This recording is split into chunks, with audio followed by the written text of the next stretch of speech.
Is it World War III? We'll talk about the Israel-Iran thing tonight. Mike Cernovich joins us. He has some thoughts about that. Democrats losing their minds. All that and more coming up on I'm Right.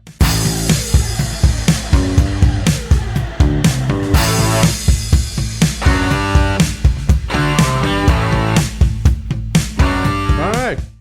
Let's talk about the Midnight Hammer. No, I am not going to discuss Lindsey Graham and any of those things right now. We're talking about America's bomb dropping on Iran.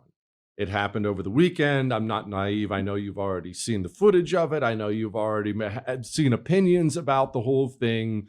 If you were watching I'm Right last week, you weren't shocked because we said it was coming. Here's how he clearly stands now.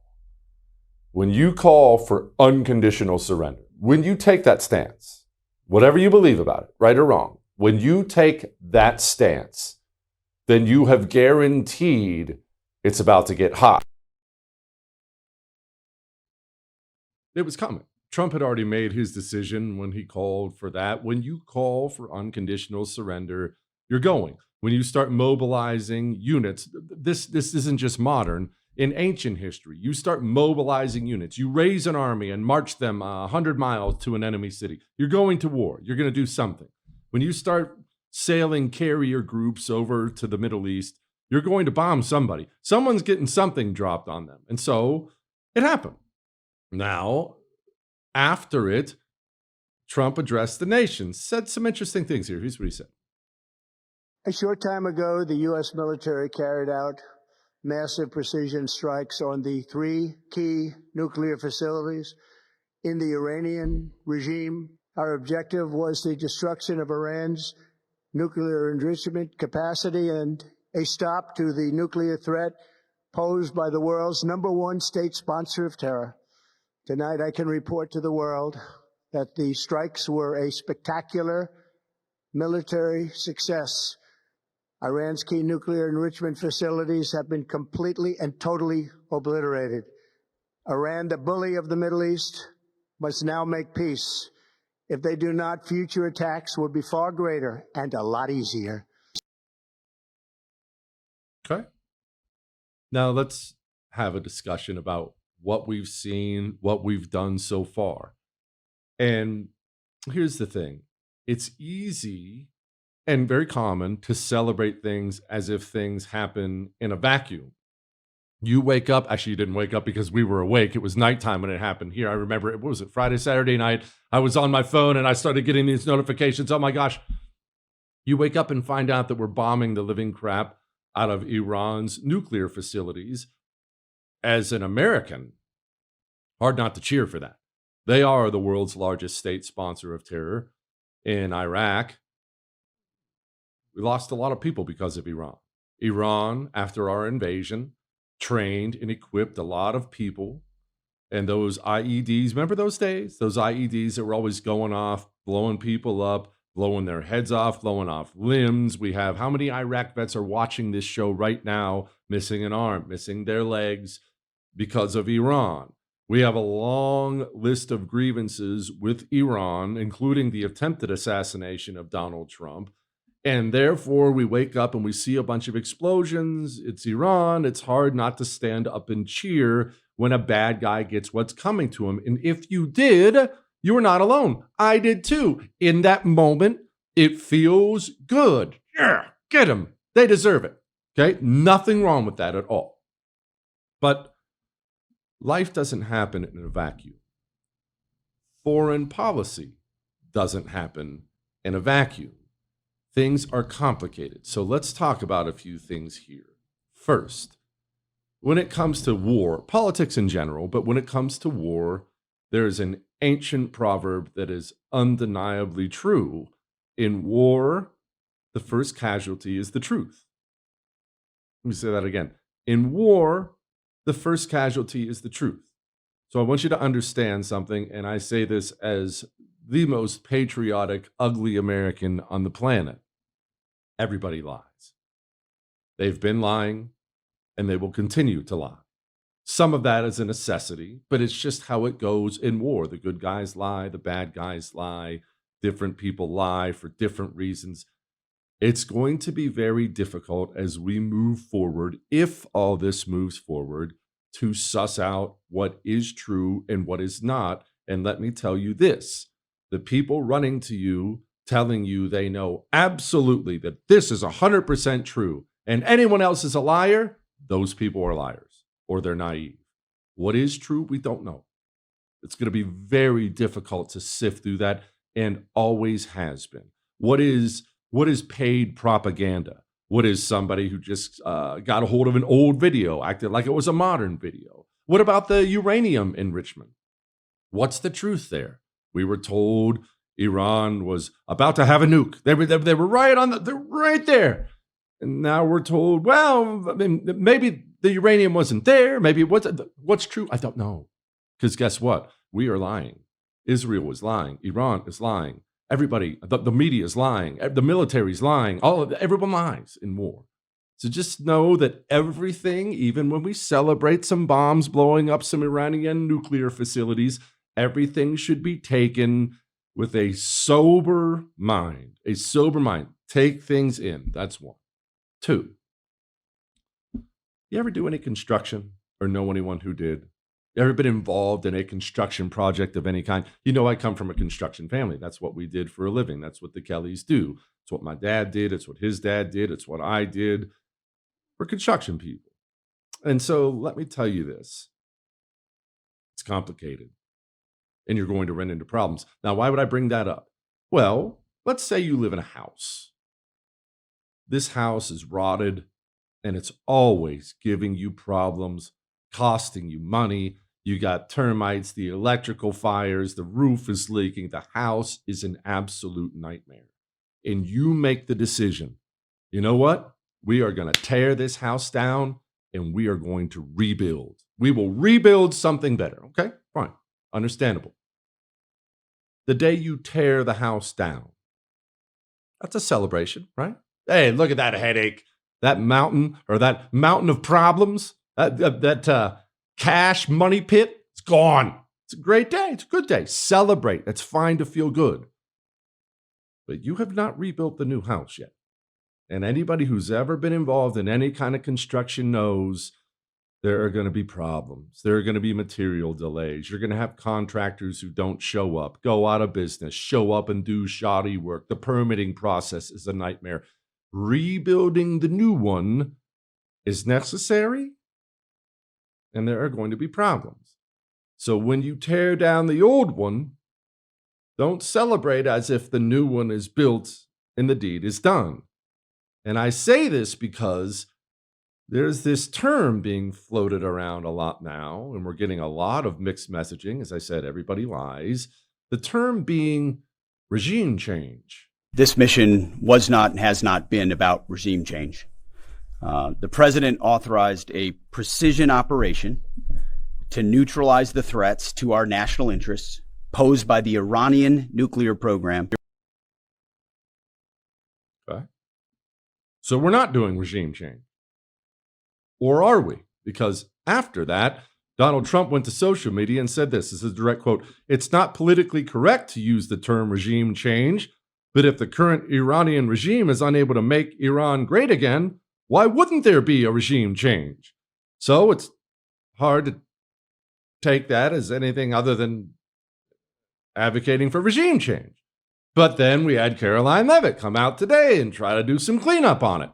The president believes the Iranian people can control their own destiny. And what he said last night makes complete sense. If the Iranian regime refuses to come to a peaceful diplomatic solution, which the president is still interested in engaging in, by the way, why shouldn't the Iranian people take away the power of this incredibly violent regime that has been suppressing them for decades? And so our posture has not changed. Our military posture has not changed. These were decisive precision strikes that were successful on Saturday evening. But the president is just simply raising a good question that many people around the world are asking.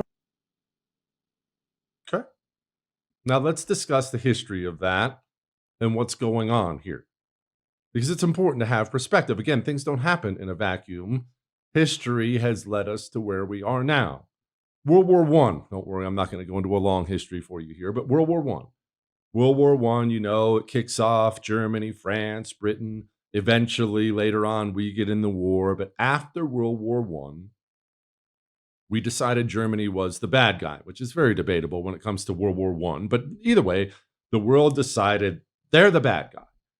And after we had killed a bunch of Germans and Germans had killed a bunch of other people, we decided to simply punish Germany. No help, no nothing.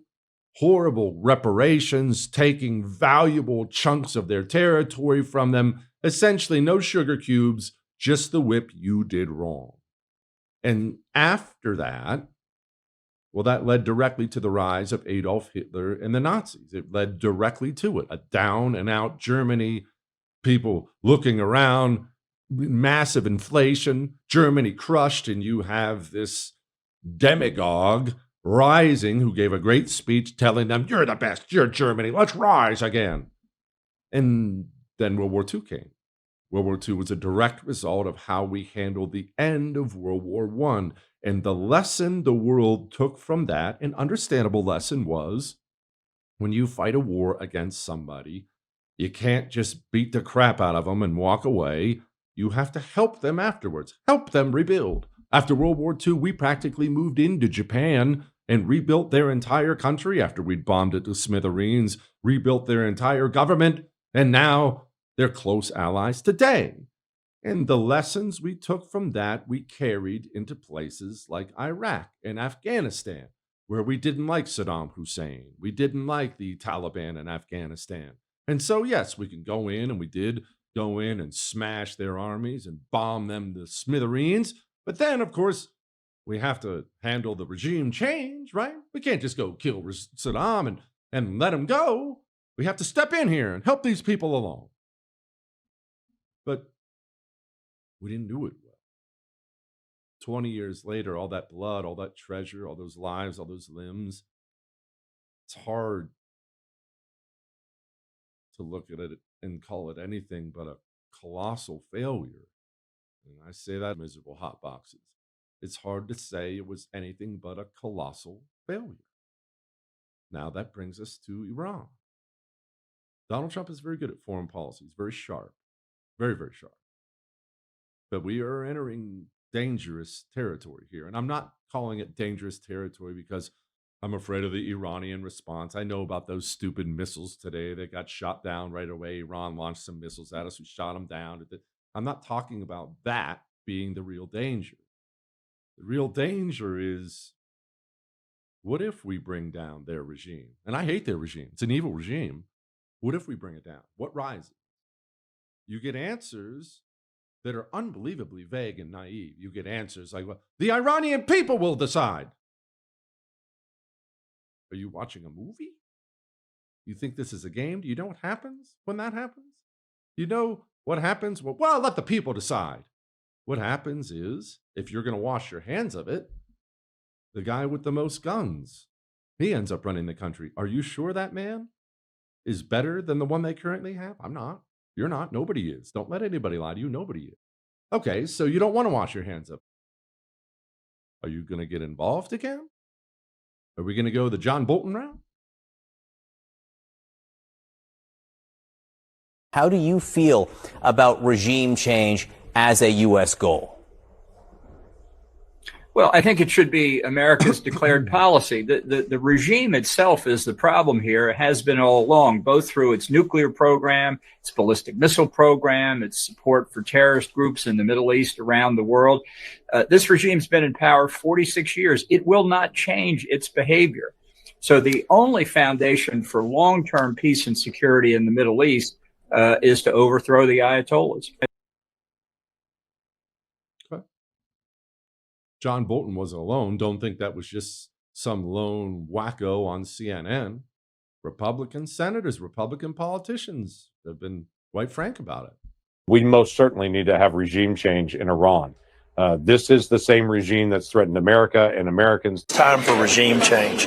And I believe that this president should be given a fair amount of leeway to effect that. It's time to close the chapter on the Iranian Ayatollah and his henchmen. Let's close that chapter soon and start a new chapter in the Mideast, one of tolerance, hope, and peace. We are entering a very dangerous game here. And again, I want to stress, I know Iran has some terrorist abilities. They don't have really legitimate military capabilities, some missiles that aren't going to be accurate.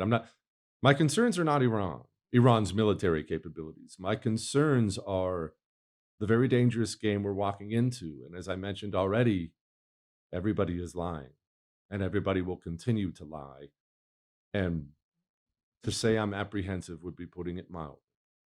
Just watch, pray, sift through the information. All that may have made you uncomfortable, but I am right.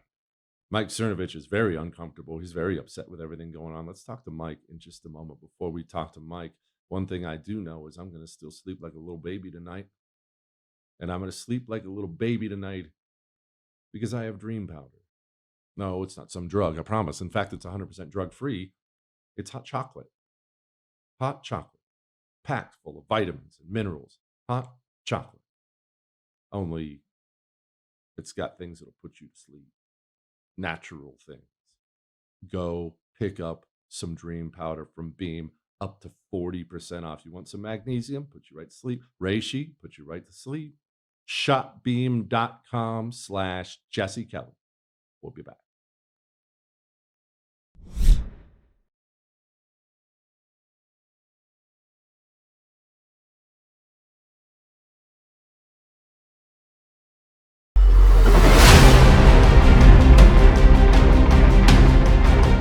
This wasn't a regime change move. This was designed to degrade and or destroy 3 nuclear sites related to their nuclear weaponization ambitions. I don't like the regime, but we're not into the regime change business here. We're into the safety and security of the United States business.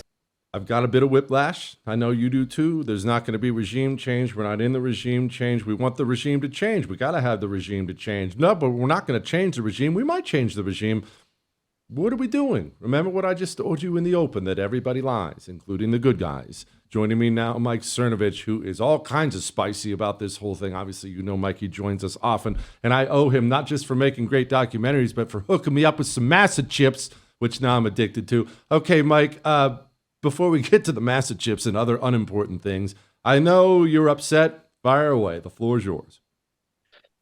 Well, upset might not be the right word, but I'm more concerned. Okay. Because if this had been like I was explaining to my wife, I go, look, if this was after the midterms, we had a successful year and a half, Democrats won, and then Trump needs to bomb some things, whatever. I would view that as a different situation, because we knew with a lot of the new people on the Trump train in 2024. We know that a lot of these people wanted Iran to be bombed. We just knew it. That's politics. I don't try to play the holier than thou act. You know, I'm so precious and pure and holy. But we need to get things from these people. And we're not getting anything from these people who want escalations with Iran, right? That's where I look at it is, as usual, the base is getting sold out. And then I worry, of course, too, about how it looks. So I was talking to a lot of people who are really confused, because they say, well, you claim that Iran's not even that powerful of a nation. You're not worried about World War III, but then you're against the airstrike. And I go, I'm not against the airstrike.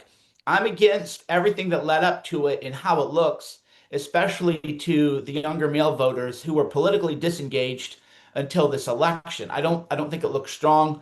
I think it looks like an Iran deal is going to happen. Trump is going to do a deal. And then Israel said, well, we need to have this deal not happen, so we're going to start bombing things. And then to your point about how everybody lies, this whole thing started, remember, Israel has a right to bomb Iran. And I said, sure, of course, they're a sovereign nation. And then we were told that they have it on their own. Okay, cool.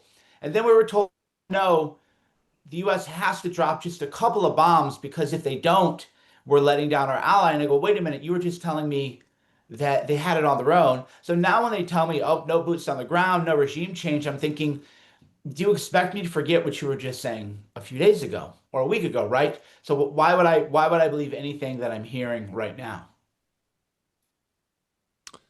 Yeah, I guess that's a huge concern of mine as well, Mike, is we're constantly being just led with just these little crumbs down a path, and we're always told that that's as far down the path as we're going to go.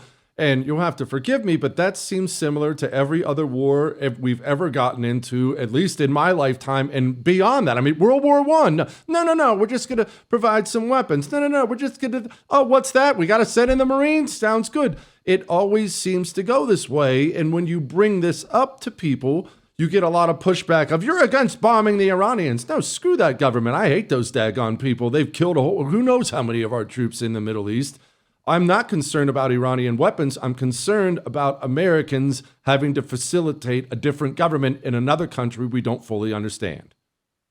Right, because what's happening is we're being set up. So the way it works is that if Iran does kill Americans, we have to retaliate. We have to, right? But that's why you want to avoid the situation where you don't have to make these moves, but the hand is being forced in a lot of ways. So that's what people don't understand. They go, well, who's calling for boots on the ground? I don't know, man. Mark Levin is talking about how we need to give Ukraine nuclear weapons. I'm so tired of being gaslit. And I think everybody is, and maybe that's why I seem a little more wound up about this when I'm against the Iranian regime. I think the mullahs aren't going to escalate too much because then they're worried about the people uprising against them. China's not going to join them. We're not on the like you had a great post where you said people, not everything is World War III, right? I thought this is just that perfectly summarizes what I'm thinking. You're not seeing me post, oh, we're about to be in World War III, and no, I'm not saying any of this, right? What I'm saying is that the table is being set for escalation, real or accidental, and we're getting to the point where if Americans were attacked even accidentally, or if there was some kind of event that could be blamed on the Iranians, then we are sucked into something else. And we are being lied to. We are being told, oh, it's only one thing. How can you oppose it? Oh, wait, we only need a couple of bombs. And then we find out, no, it was cruise missiles from submarines and multiple bombs, way more bombs than we were told. And then of course, there's also the aspect of if the bombing was as successful as Trump said, then I think that maybe that's a net good. But if it wasn't, then we've shown to China this is kind of the best bunker busters we have. So we've displayed our military might to China, flight patterns, all this intelligence has been gathered by China, who people tell us we have to worry about invading Iran. So then I would say, well, why are we giving them all of our flight patterns and other mission talks, right? Why are we giving them all this information? And then, of course, people are just saying, you obviously like Iran and you obviously like Hamas. But you know what I'm noticing, Jesse? Doesn't work, bro. It is a completely different shift from 2003 or even from Trump's first term. If you went against Trump in the first term, I mean, you were against the lockdowns and everything, from day one. People were really nasty to you, and it became very acrimonious. And this time, nobody's trusting the plan. That's the information environment that I think a lot of people haven't adapted to. Is I thought yesterday, I'm going to get chewed out as usual by people, and other than a few boomers, people were saying, yeah, we don't trust the plan. We expect to get results. So that is a major development. Mike, I guess I'm going to ask a more general question before we get domestic, but I really genuinely mean this. You're right. The trust isn't there because the trust has been violated so many times. It's not hard to be distrustful. Does that make us better or worse off as a country? I'm glad that people are aware that they're lied to. I'm glad people are aware that even the saintly Pentagon is not a trustworthy place at all. I'm glad they're aware of that, but isn't that kind of an ugly place to be too as a country, that you really can't trust any of these people? You trust the FBI? You trust the CIA? I don't trust any of these people. I went back and forth with this on COVID, and I've always said, and I think I said on your show a couple of years ago, and maybe this is panning out as agreeable now, as I said, COVID was in a way one of the best things that happened to the country because that was the real vaccine to the disinformation and the propaganda. And if you go back and look at the Gulf of Tonkin incident leading to the Vietnam War, you go back to the Lithuania event, and you find out, no, actually, we were smuggling weapons and we were trying to get in on it. You go back to did Pearl Harbor was their advance notice, and you look, the American people have almost always opposed intervening in these great global wars, right? Almost always. And then there's an event that happens that you often find out was a false flag event. So, in my opinion, it's better that people don't trust it, because when you look at the major historical shifts in our country, it was always based on a lie. It wasn't based on the truth. So for me, I want to live in a truth environment. I want to live in an environment where people say, look, a lot of people who really like Israel back Trump. They wrote big checks when he needed it. They're big donors. They want to get things, but they're going to give you things. And this is how horse trading works. Cool. Yeah. Yeah. I'm fine with that. I'm not some, again, moralist, right? They want to take over the West Bank. What's it to me? What's it to me if Israel's taken over place? I don't care. The Hamas people hate me anyway. They're aligned with the Marxists. Look at this mayor in New York, right? They're not my allies. But the lying is what people are sick of. The moralizing, the scolding, the you must love Iran if you're saying the kinds of things I'm saying, where I'm like, no, moron. We hate Iran. We hate the regime. We hate to having it be an Islamic caliphate. We despise all of it. But don't lie to me. Just say, look, here's the deal. We helped Trump. He needed it. He was down. He was really down. We won this war. We're going to give you Maha stuff. We're going to give you RFK Jr. We're going to keep that agenda going. We're going to give you the Epstein files. And then I would say, cool, man. But like a lot of people, we have, there's kind of a meme going around like fatigue, and you apply whatever is annoying you to fatigue. And people have BS fatigue, right? We're just tired of the BS. Tell us what we're getting. Tell us what the deal is. And we'll be willing to play ball, and we'll be willing to horse trade, because nobody in politics is really that pure.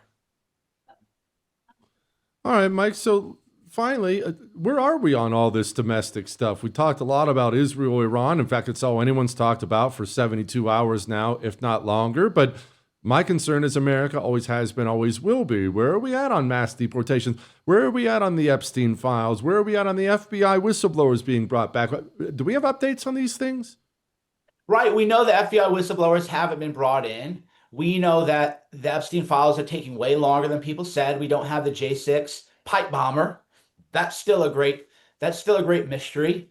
We don't have mass deportations, although the border is shut down because there are deportations happening. So in that regard, there's action being taken there, but it's certainly not mass deportations. We have, I don't know, John Cornyn's talking about maybe if he's going to stay in the primary or not. So that's an interesting development where, yeah, I'm skeptical that he can be, I don't know, he might be, you're better in Texas. I don't want to go too far with my skis on that, but overall, the domestic agenda was shoved aside. We don't have everything that we've been promised, or even anything that we've been promised right now. And I'm tired of seeing the FBI whistleblowers.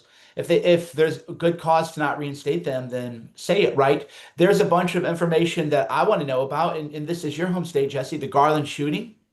People forget that a jihadist was told to tear up Texas and went into a Pamela Geller event. It was a Draw Muhammad contest. And he was sent in by an FBI agent to commit a mass shooting. He was only stopped because people in Texas can still carry. And the FBI agent was only found out because he was pulled over by a local police officer. Senator Grassley asked for these files under Christopher Wray, and Comey never got the files. I want the Garland. I want to know who is the agent who said tear up Texas to a jihadi. If we're so worried about Iranian attacks on the U.S. and Islamic terrorism happening in the West, why don't we have the tear up Texas files? Well, they can just release it. But no, everything is apparently so hard. Everything is so difficult to do. It's so onerous. Well, I mean, why? I can tell you right there, Grassley asked for the files. Give them. Yeah. Why indeed? That probably is the ultimate interesting question. Mike, thank you, my brother. As always, I appreciate you.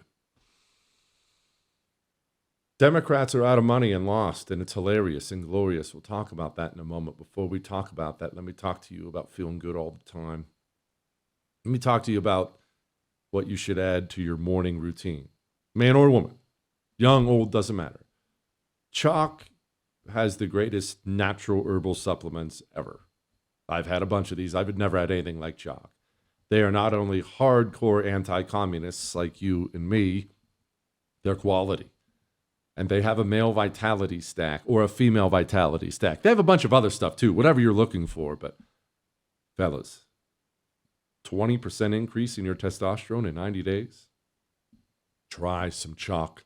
CHOQ.com/JesseTV. You are going to have so much more energy, so much more focus. Ladies, they have a female vitality stack, like I said, for you. But get in on this and you'll be feeling like $1,000,000 all the time. We'll be back.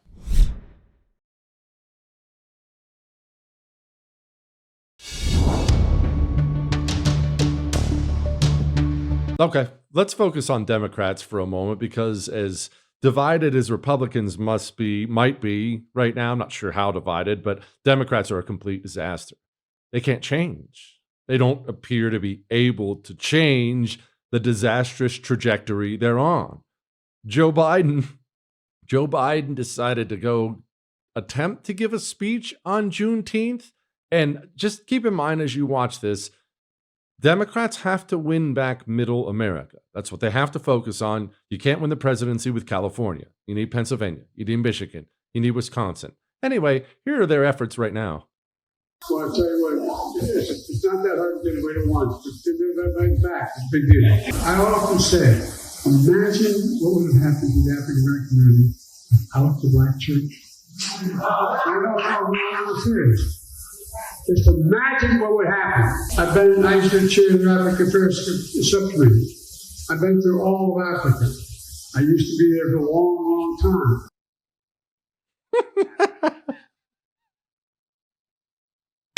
I'm sorry. There's just something really funny about Joe Biden. He's just the most overtly racist Democrat in the world, and speaking in front of a black church. Hey, I'm a big Africa fan. You guys? And that brings us to this lovely little tidbit. Democrats are out of money. As in the we need to borrow money thing. It's not just that they're unpopular with the average American. Large Democrat financiers are not writing large checks anymore. I don't know what the future holds for the Republican Party, where it's going to go. I don't know. But I know right now the future could not possibly look more bleak for Democrats. We are in such a wild, interesting time as a country. I am enjoying it immensely. And take a moment to enjoy Democrat suffering, because remember what they did to this country for 4 years on purpose. On purpose, for 4 years, they tried to put this country to the torch, and they wounded us so badly with their insane, disgusting communism that they are now flailing and lost is music to my ears. All right? All right.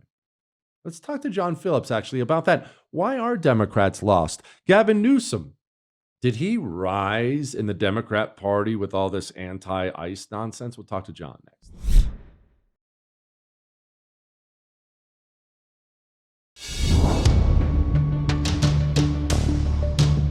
Kamala Harris, light years ahead of Donald Trump as it relates to qualifications, as it relates to her overall resume, and as it relates to the fact that she was a lot younger. Everybody said that they wanted to get rid of Joe Biden because he was too old. Then you had a younger, qualified, non-felon candidate, and somehow the people still chose the old white man. Yeah, I can't imagine why these people are broke. Joining me now, the host of the wonderful John Phillips Show, my buddy John Phillips. Okay, John, Democrats, as weird and crazy as Republicans can be at times, Democrats appear to be completely lost, dead broke, and unbelievably unpopular. Why? They claim that we're the election deniers because Donald Trump talked about the irregularities in the 2020 election. But when you look at what they're doing and you're looking at what they're saying, they don't seem to realize they just lost the last election. They think they won, and they're acting like they won, and they're behaving like they won, and they can't understand why the rest of the world doesn't understand that they won. And they're just moving right along ahead with all these unpopular positions and unpopular candidates that they ran with in 2024 and lost with like nothing ever happened. You go back and you look at all these anti-Biden books that are out right now, or the books that are explaining about his senility and dementia and all of those things. And the conclusion that they come to as to why Kamala Harris lost the election is that she never had a reason for running. She was running because Joe needed someone to stand in for him. She was running because the Democrats didn't have time for an open primary. But she could never answer the question about the why. And you look at what they're doing right now, and they still don't have a why. They know they hate everything that Donald Trump does, but beyond that, they have nothing. Okay, so I guess I'm having a hard time understanding that mentality, because everything you just said is right. But I mean, John, if a fly comes in here right now, God forbid, and lands on my face, and I smack at it a couple times, the fly will either move on or try to land on another part of my body. Now, this is a fly, but it has the basic instincts to know that's an unsafe thing. I should do something different. But the entire Democrat Party doesn't seem to know that. I mean, like the tranny stuff, at least in women's sports and things like that, every single poll shows it's the most unpopular thing in the world. We had one national Democrat say a word a little bit against it. Immediately, he got whipped and put back in the corner, and no one said another word since. Are they so captured they can't change? They are. And it happens on issue after issue. I actually read Nancy Pelosi's book about power that just came out. I was the one. And in that book, the largest chapter is about China. And she fancies herself as being the foremost expert on China in the United States Congress. And this has been an issue that she's been quite consistent on throughout her political career. She's tough on the CCP.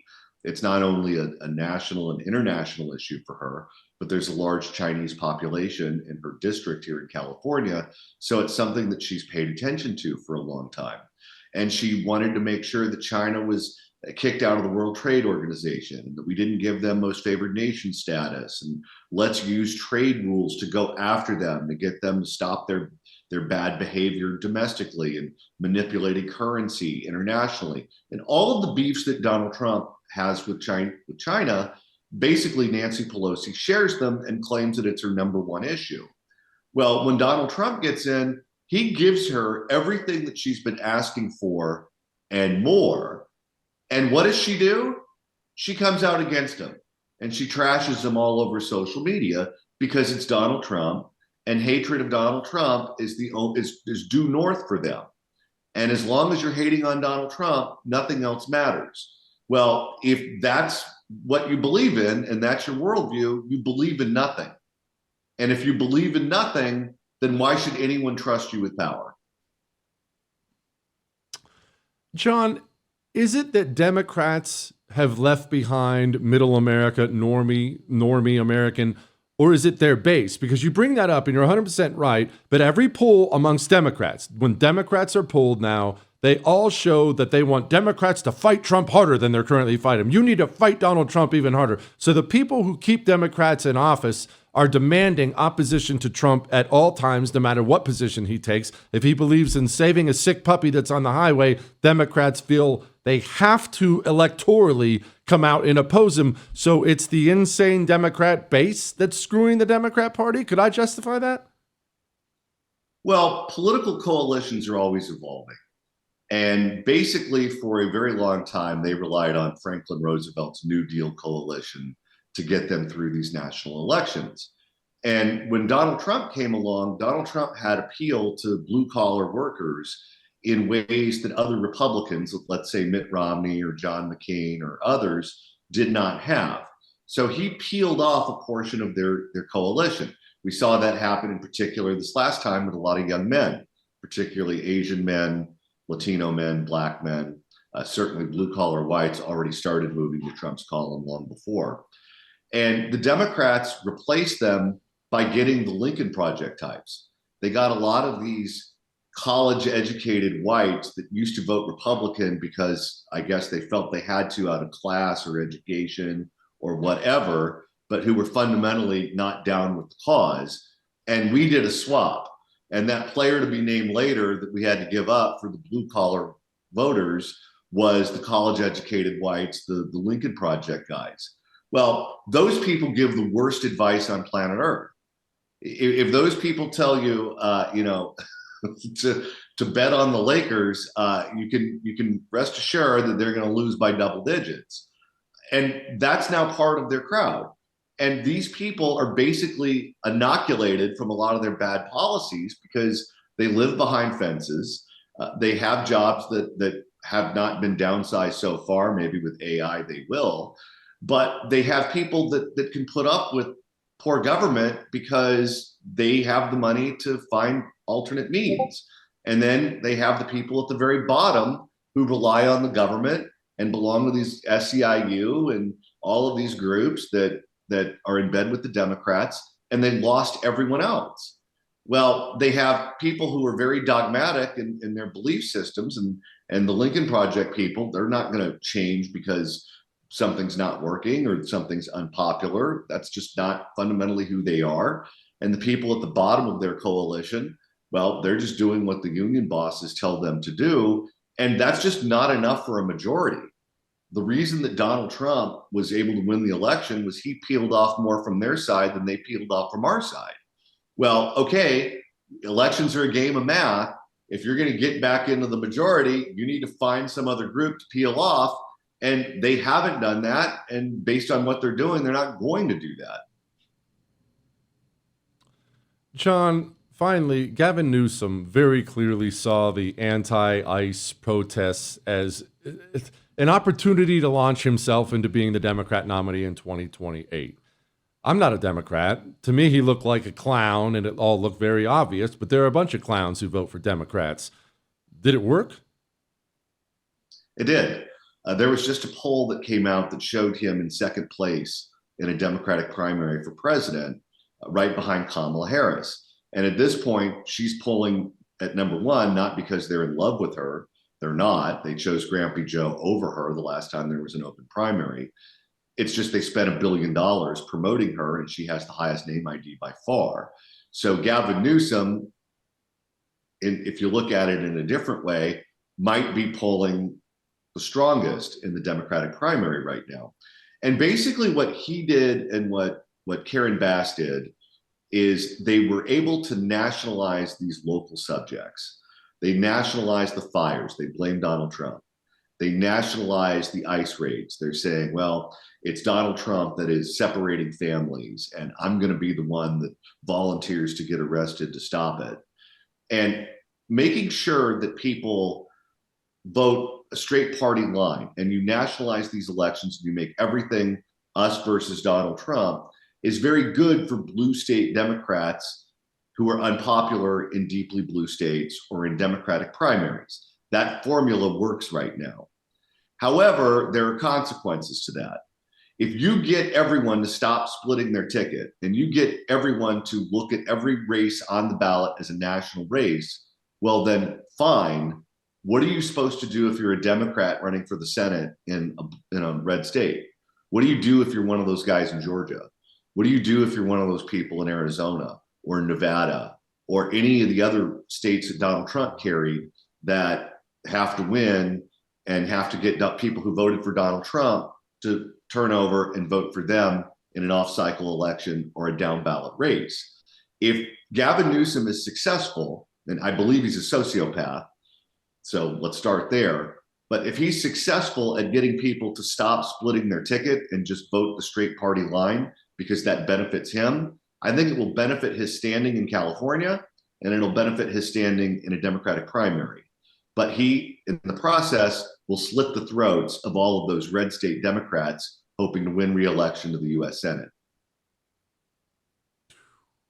You love to see it. Thank you, John. Come back soon, brother. Lighten the mood. Next.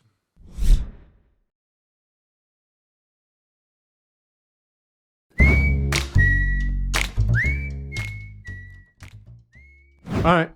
It is time to lighten the mood. And to lighten the mood today, we are going to wish a very happy 77th birthday to one of the greatest living Americans, one Clarence Thomas. Here he was. He has a chance. I'm just a civil servant. I know Lance either retired. He got to be looking for some work a little bit. No, but you're a funny guy.